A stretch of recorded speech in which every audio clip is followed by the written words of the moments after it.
Oke, assalamualaikum warahmatullahi wabarakatuh. Kali ini kita akan membahas mengenai audit energi kembali. Untuk lanjutan dari pengenalan audit energi. Selanjutnya di sini kita akan membahas mengenai tahapan awal persiapan mengenai audit energi. Yang harus dipersiapkan apa saja dalam melakukan audit energi? Yang pertama ada dokumen. Oke, yang kedua ada SDM. Selanjutnya ada alat ukur dan peralatan pendukung. Yang ketiga ada peralatan K3. Oke. Nah, di dalam persiapan dokumen yang harus dipersiapkan itu apa? Ini ada proposal, lingkup kerja, budget, dan jadwal. Nah, ini kita harus mempersiapkan dokumen terlebih dahulu. Apa yang harus kita kerjakan? Terus berapa budget yang harus dikeluarkan oleh PT tersebut dalam melaksanakan audit, serta jadwal kapan kita melaksanakan audit. Oke, yang kedua ada daftar periksa atau checklist apa saja yang harus diperiksa atau apa saja yang harus diaudit. Terus yang ketiga ada profil PT dan legalitas. Yang selanjutnya ada CV tenaga ahli dan surveyor, yang mana CV tenaga ahli ini bisa juga sertifikat tenaga ahli dari kita yang melakukan audit energi, karena ada sertifikasi audit energi. Terus ada sertifikat kalibrasi alat ukur, di mana ini juga penting karena perusahaan atau PT akan lebih percaya dengan adanya sertifikat kalibrasi dari alat ukur yang akan kita gunakan. Selanjutnya ada sumber daya manusia, jumlah personil dan bidang keahlian. Ini yang harus kita persiapkan. Dengan dokumen yang ada tadi, budget sama jadwal, kita melaksanakannya dengan berapa personil dan bidang keahlian apa aja yang dibutuhkan. Yang mungkin ada kelistrikan, ada mechanical, atau juga ada yang bagian dari pencahayaan atau gedung, tata gedung. Terus selanjutnya ada alat ukur dan peralatan pendukung. Di sini ada yang harus dipersiapkan juga dan peralatan K3. Oke, selanjutnya ada teknik audit energi gedung. Contohnya seperti ini. Tahap pelaksanaan teknik audit energi yang pertama survei awal. Terus survei awal ini untuk apa? Untuk mendapatkan data sekunder, yaitu konsumsi energi, biaya energi, peralatan pembangkit, pengkonsumsi energi, data gedung, data sheet peralatan utama, dan data-data lainnya. Jadi data-data yang bisa kita dapatkan secara cepat itu dari dokumen dari yang PT yang sudah biasanya sudah mempunyai data-data yang seharusnya ada, seperti konsumsi energi. Di sini ada berapa biaya yang dikeluarkan, berapa kWh yang dikonsumsi setiap bulannya. Terus peralatan pembangkitnya di situ ada apa aja. Terus konsumsi energi di situ ada apa aja, alat-alatnya, dengan alat-alat itu butuh energi berapa, butuh listrik berapa. Di situ itu bisa kita dapatkan secara langsung. Terus data gedung, di sini ada berapa gedung. Terus data sheet peralatan utama. Peralatan utama salah satunya peralatan, kalau di sini ada peralatan utama dan penunjang. Kalau utama ini yang harus dialiri listrik, disuplai listrik, itu biasanya ada datanya. Terus di sini ada lagi pengukuran. Pengukuran itu untuk mendapatkan data primer. Di sini kelistrikan, tata udara, penerangan pencahayaan, selubung bangunan, dan manajemen energi. Di sini pengukuran ini adalah tahap yang sudah kita lakukan di lapangan. Di sini ada data sekunder, ya saya garis bawahi, ada data primer. Data sekunder itulah data yang bisa kita dapatkan secara langsung dari yang bersangkutan atau PT yang bersangkutan. Tapi data primer ini data yang harus kita lakukan di lapangan. Kita harus survei ke lapangan terlebih dahulu, baru kita bisa dapatkan data tersebut. Kelistrikan, kita ke pembangkitnya. Itu bisa setelah data dari sekunder kita cross check harus dari pengukurannya sekarang berapa toh. Tata udara tata udara di sini kita juga harus survei awal. Kita dapat data dari sini, data spesifikasi, tapi kita juga harus survei. Kita harus survei, mengukur di lapangan. Sistem penerangan juga seperti itu, pencahayaan. Kita harus datang juga dan kita harus survei. Kita harus melakukan pengukuran dan manajemen energi. Selanjutnya ada tahap analisis atau evaluasi. Analisis teknik dan ekonomi atas data primer dan data sekunder. Jadi kita kombinasikan data dari primer sama sekunder yang dari PT tadi sama yang primer yang kita ukur. Terus dibandingkan dengan best list atau benchmark atau yang namanya dibandingkan dengan ini plakat. Di situ ada spesifikasi yang seharusnya konsumsi energi alat ini seberapa, tapi kita ukur, kita hitung kok kurang ataupun lebih lah, kita harus membandingkannya. Nah, kesimpulan atau rekomendasi selanjutnya yang terakhir ini, kesimpulan dan rekomendasi ini adalah kuantifikasi potensi penghematan energi itu seberapa, terus apa aja yang harus dilakukan oleh PT tersebut untuk menghemat energi. Ada rekomendasi yang dulu itu ada rekomendasi low budget atau high budget atau bahkan yang sedang budgetnya itu enggak terlalu tinggi. Nah, itu rekomendasi yang kita keluarkan untuk bisa dilakukan oleh PT yang kita audit. Oke, tahapannya seperti ini. Ini adalah flowchartnya. Di sini ada data awal peralatan dan atau sistem. Nah, di sini ini kita dapat dari data sekunder. Nah, kita dapat dari sekunder.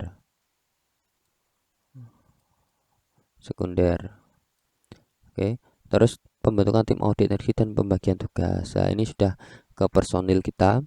Ini bagian persiapan administrasi dan persiapan teknis. Di sini persiapan administrasi yaitu apa aja yang harus diukur dan data yang dari sini tadi ini masuknya ke sini. Oke, dipersiapkan apa aja yang harus diukur dan dokumen-dokumennya. Selanjutnya tim teknis di sini akan ukur di lapangan. Nah, ini kan komben di sini. Oke, jadi satu, primer dan sekunder ini pengumpulan, pengamatan, pengukuran, wawancara, dan validasi. Nah, untuk mendapatkan data primer di sini, ini bisa dilakukan dengan cara ini pengamatan, terus pengukuran, terus wawancara. Nah, terus berikutnya yaitu validasi. Ini yang kita lakukan di lapangan. Nah, ini masuk ke mana? Ini masuk ke tahap pengumpulan data. Oke, setelah tahap pengumpulan data kita lakukan, ini enggak cukup 1 kali 2 kali, biasanya berkali-kali kita akan mendapatkan data yang valid, data yang sungguhnya antara data lapangan. Ya, ini enggak hanya sekali, maka untuk perhitungan yang awal tadi ini harus perhitungan yang untuk budget sama penjadwalan itu harus matang dalam melaksanakan itu. Lalu selanjutnya ada tahap analisis. Analisis itu di mana potensi penghematan energi dan teknoekonomi, yaitu teknik dan ekonominya. Itu tahap analisis ini kita hitung perhitungan dari data, kita hitung, kita analisis masuk ke sini. Nah, maka akan prosesnya tahap laporan. Di sini menulis laporan sekaligus rekomendasi. Oke, setelah menulis rekomendasi itu presentasi. Terus penyerahan laporan baru selesai. Nah, nanti hasil rekomendasi dari kita ini akan diteruskan oleh PT itu untuk ditindaklanjuti dan dilakukan. Sehingga PT tersebut nanti akan memperoleh bonus dari pemerintah. Oke. Ini adalah salah satu contoh survei awal di sini karena masih pembukaan audit energi, jadi kita sekilas saja. Ada data umum, ada kuesioner itu ada data umum, data proses peralatan, data produksi, data penghematan energi, status manajemen energi. Nah, di sini ada beberapa, ini salah satu contohnya saja. Salah satu contoh yang saya ambil yaitu status manajemen energi, komitmen manajemen, kebijakan organisasi dan personil. Ini bagaimana kita harus mengetahuinya terlebih dahulu. Kalaupun di situ support, maka kita juga harus mengikuti. Tapi kalau nggak support ya kita harus bagaimana setelah nanti rekomendasi itu bagaimana lah. Ini kita bisa meraba dari sini. Kalau kebijakannya oke, ya maka kita harus memberikan rekomendasi yang bagus, yang memang benar-benar untuk meningkatkan efisiensi, karena di sini juga kebijakannya sangat mendukung. Tapi kalau kebijakannya ini masih setengah-setengah, ya kita jangan kasih yang high budget, tapi bisa kasih opsi low atau ringan yang sekiranya bisa dilakukan oleh PT tersebut. Oke, itu. Terus program efisiensi energi di sini sudah jalan atau belum? Kalau belum, bagaimana cara kita memberikan masukan agar program efisiensi energi ini juga bisa berjalan? Terus selanjutnya ada sistem monitoring penggunaan energi. Lah, ini sudah berjalan belum? Nah, kita juga harus bisa memberikan rekomendasi kalaupun belum. Kalau sudah ya kita bisa nambahi. Terus peningkatan kesadaran, sosialisasi kampanye. Nah, ini ada atau enggak ya di situ. Nah, kita juga harus meraba-raba. Ini adalah data-data umum yang kuesioner atau survei awal atau kita wawancara di situ. Kita dapat sumbernya atau dari dokumen-dokumen yang ada. Kalau nggak ada berarti ya kita nanti bisa ke lapangan, yaitu tanya-tanya langsung ke yang bersangkutan. Oke, data sekunder di sini. Tadi ada primer, data sekunder. Kalau primer itu tadi harus ada bukti data yang tertulis ya. Tapi kalau sekunder ini bisa nanti wawancara atau interview. Ada data sekunder, yaitu salah satu contohnya rekening penggunaan energi, denah gedung, data bahan baku, pengamatan indikator-indikator pemborosan energi, kebocoran itu yang mana. Terus aliran proses dan setting proses ini adalah pengukuran, ini bisa dilakukan dengan pengukuran. Terus interview ini yaitu cara pengoperasian, itu SOP-nya sudah benar atau belum, cara pengoperasiannya bagaimana. Oke, terus troubleshooting, maintenance itu bagaimana, cara maintenance itu bagaimana, seberapa lama jangka waktunya maintenance. Terus troubleshooting, cara mengatasinya itu bagaimana. Sudah pernah trouble atau belum. Nah, kita interview kemana, ke teknisi biasanya. Yang pernah saya lakukan itu ke teknisinya, itu bagaimana cara troubleshootingnya, terus maintenance itu berapa lama, dilakukan sesuai dengan SOP atau enggak. Nah, ini masalah-masalah dalam pengoperasian, ini juga wawancaranya biasanya yang terjadi di alat tersebut bagaimana. Terus selanjutnya ada tahap pengukuran. Nah, di sini tadi setelah tahap tahap awal kita tahap pengukuran spot atau titik-titiknya untuk parameter-parameter yang tidak banyak berubah selama operasi, pengukuran dengan rentan waktu yang jarang, terus verifikasi indikator alat ukur di lapangan, kebutuhan pengukuran secara tepat, ini yang harus dipertimbangkan. Terus alat-alat ukur di situ ada beberapa, di sini portable, termometer, ini ada hygrometer, termometer, survei termometer, terus ada lux juga biasanya. Terus ada lagi pengukuran online untuk kebutuhan melihat fluktuasi dan profil, melihat korelasi antara beberapa parameter secara simultan. Ini bisa online data recorder, yaitu kita bisa merekod atau pengambilan data secara online, yaitu kita pasang alat untuk deteksi, misalkan termometer di sini kita pancing, terus ini ada sumber panasnya. Ini sumber panasnya, kita nggak hanya sekali ngambil titik satu kali, nggak, tapi kita kasih alat data recorder untuk merekam dan kita pantau secara online. Ini bisa datanya itu bisa simultan dan terus menerus grafiknya akan terlihat ya. Gimana grafiknya? Oke. Terus ada lagi sistem kelistrikan, ruang lingkup, sistem kelistrikan, kapasitas daya dan distribusi energi listrik. Nah, itu sudah tadi ya tahap pengukuran. Oke. Ya, ini ada sistem kelistrikan yang ada di biasanya di audit energi itu sistem kelistrikan. Yang kedua ada lagi juga ada tata udara. Nah, ini ada lagi juga setelah tata udara pencahayaan. Oke, kita sekilas saja ke kelistrikan dulu. Kalau kelistrikan di sini ada ruang lingkup, listrik, sistem kelistrikan, kapasitas daya, kabel, transformator, kualitas daya. Nah, terus ada ini kita lihat secara detail satu persatu.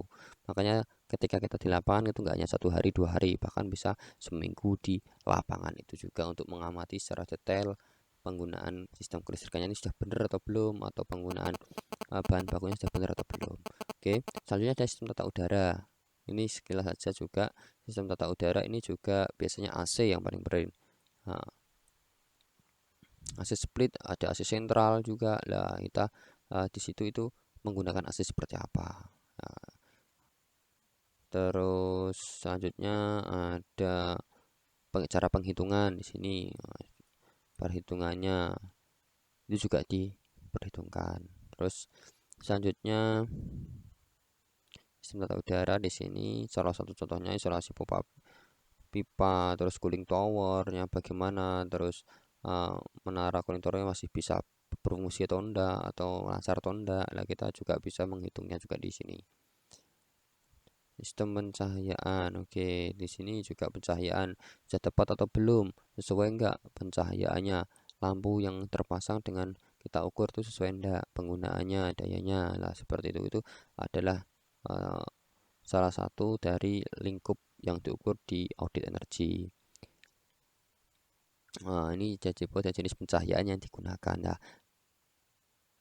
pencahayaan di sini, oke, ada tabel-tabelnya. Ini secara singkat, secara rincinya nanti di perbabnya masing-masing. Ada selanjutnya ada sistem selubung bangunan. Nah, apa itu juga? Kita orang energi ya harus tahu sedikit-sedikit tahu mengenai selubung bangunan. Bagaimana model atau bagaimana model dari selubung bangunan ini sirip-siripnya untuk apa. Nah, itu nanti kan kalian ketahui di mata kuliah ini terkait dengan sistem selubung bangunan. Oke, potensi penghematan energi ini dari beberapa di selubung bangunan, peneduh, kantor, hotel ini adalah jenisnya ya, jenis-jenisnya.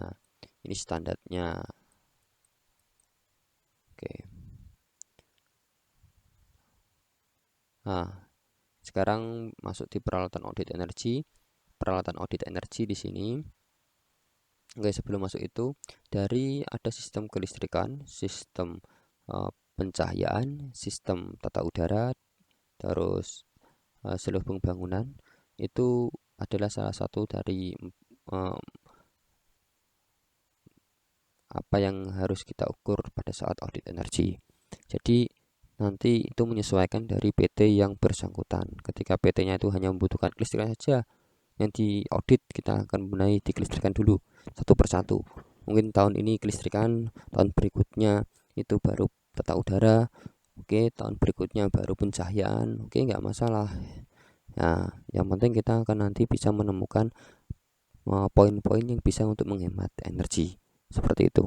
Jadi ketika kita ini bisa memberikan rekomendasi, atau setelah kita survei, kita hitung, kita bandingkan antara plakat dan yang terjadi di lapangan, ada selisih, mana yang harus dibenahi, kita hitung-hitung itu penggunanya ini sedikit tapi kok dayanya yang masuk itu besar, maka ada ring di situ. Nah, ring inilah yang harus kita berikan pengetahuan kepada pimpinan perusahaan untuk bisa memanfaatkan semaksimal mungkin. Mungkin penjadwalannya alat ini bagaimana juga. Nah, seperti itu. Jadi dari keempat itu tergantung perusahaannya nanti milihnya full total, itu akan memakan cost yang tinggi dan waktu yang lama. Jadi tergantung juga dengan PT, dan kalau kita seorang teknik yang mengaudit itu harus siap nggak siap. Makanya tadi di awal harus ada tim yang di kelistrikan, yang di mekanikal, yang di selubung bangunan atau sipil ya. Itu tapi ada sertifikatnya masing-masing. Setiap spesifikasi audit itu ada sertifikat untuk kompetensinya. Itu yang penting. Terus selanjutnya kita akan sekilas di peralatan audit energi. Itu kita juga dari 4 tadi itu salah satunya.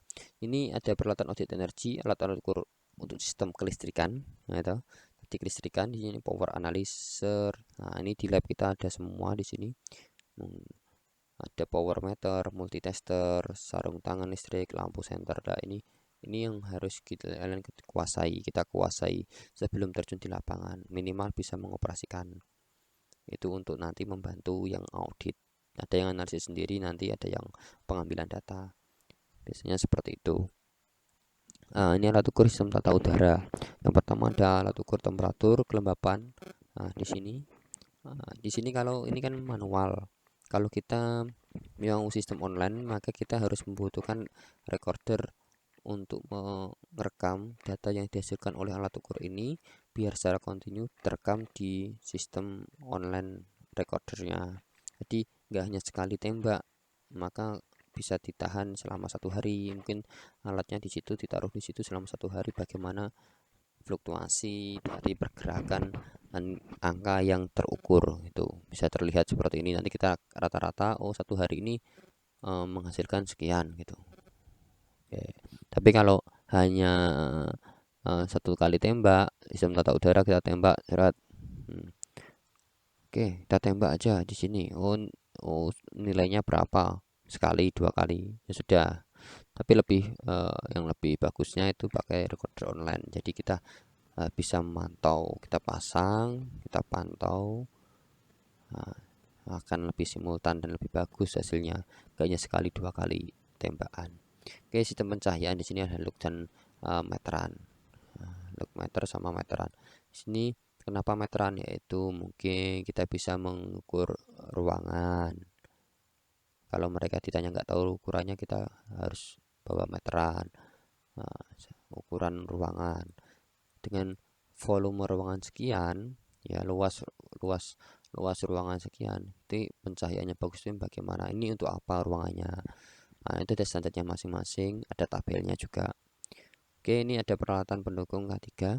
Ada beberapa di sini, ini sudah sering kali kalian gunakan. Kalau peralatan pendukung ini ada helm, ada juga lampu, ya. Ada juga ini ya, baju yang penting ini, sepatu juga.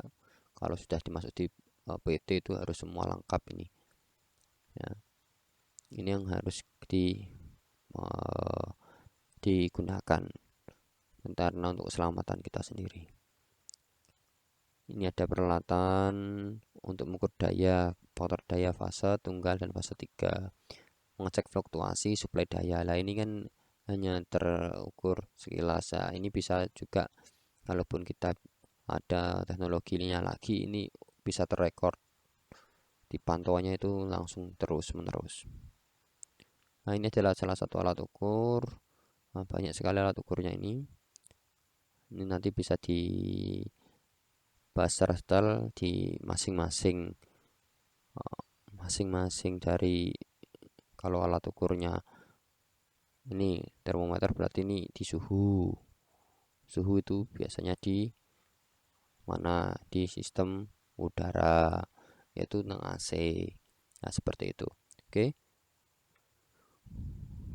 Nah, ini nanti silahkan di download materinya di El Nino yang nanti tak disediakan. Ini salah satu contoh lagi tarif daya listrik TDL. Ini bagaimana cara membacanya, kita harus bisa. Nah, ini golongan berapa, subsidi dan subsidi rumah tangga, subsidi 415 kWh, ya. Ini untuk subsidi. Ini bagaimana cara bacanya. Kalau kita dikasih ini harus bisa baca berapa suplainya, berapa batas dayanya gitu. Oke. Ini contoh rekomendasi. Nah, ini yang full ya. Ini kelistrikan turun daya 6000 kV menjadi 4000. Pemasangan kompensator daya, optimasi operasi trafo daya. Lah, ini ini kan dari 6000 menjadi 4000. Ini kok bisa ya, bisa turun ya? Kenapa? Lah, salah satunya mungkin dari penggunaannya yang harusnya dayanya butuhnya 1000, contohnya aja ya. Tapi diberikan 1500, kan masih kosong 500. Lah, ini kalau nggak dihitung dari lapangan, itu kan juga nggak tahu. Nah, ini salah satu penghematannya per tahun, eh, 571 juta. Ini dihemat semaksimal mungkin. Ada lagi optimasi kompensator daya, terus optimasi trafo daya, ini 15 juta per tahunnya. Nah, terus ada tata udara di sini, peningkatan kenyamanan ruangan-ruangan, setting chiller dinaikkan, peningkatan pemeliharaan. Lah, ini didapat dari mana? Ya dari kita survei dan wawancara tadi, dari data primer dan sekunder. Kita bisa merekomendasikan ini. Nah, terus terus ada penerangan, peningkatan lampu-lampu hemat energi. Lah, ini peningkatan pemakaian cahaya alami. Lah, ini rekomendasi-rekomendasi salah satu contohnya. Nah, ini contoh rekomendasi juga. Ini rekomendasi yang ada budgetnya ya. Tadi kan nggak ada budget, sekarang ini ada budgetnya. Contoh saja. Contoh saja pemasangan kompensator daya reaktif secara terpusat untuk menghindari denda PLN. Nah, ini investasi 450 juta, tapi ada penghematan biaya di situ. Ada 1270 juta atau 1,2 M per tahun ini ya. Bisa kembali 5 bulan. Oke, ini salah satu contohnya saja sih. Nah, ini ada contoh-contoh dari tabel penghematan atau tabel rekomendasi. Oke, itu terima kasih. Jika ada pertanyaan dan diskusi lebih lanjut, ini terakhir pengantar dari audit energi. Selanjutnya kita akan masuk di tahap di bab-bab terkait dengan audit energi di kelistrikan, di tata udara, di serbung bangunan, dan pencahayaan. Oke, dari sini cukup sekian. Saya akhiri. Assalamualaikum warahmatullahi wabarakatuh.